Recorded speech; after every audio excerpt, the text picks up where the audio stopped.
इस पूरी दुनिया में व्यक्ति को भी कुंवारी कन्या की तरह ही रहना चाहिए।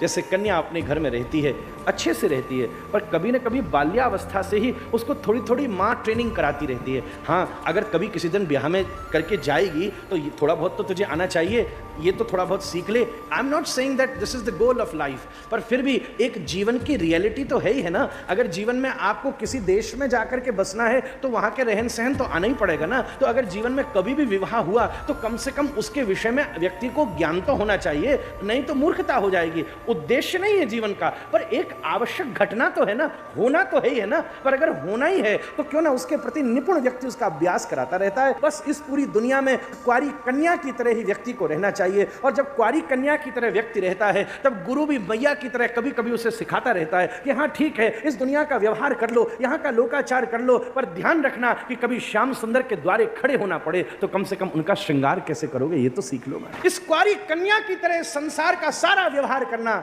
और मैं निवेदन करूं, एक दिन गुरु कृपा से कृष्ण नाम के साथ ब्याह करके घोषणा कर देना, ये माया का संसार तो पराया घर है। हे राधा रमण लाल, आपकी शरणागति ही हमारे जीवन का सबसे बड़ा सार है।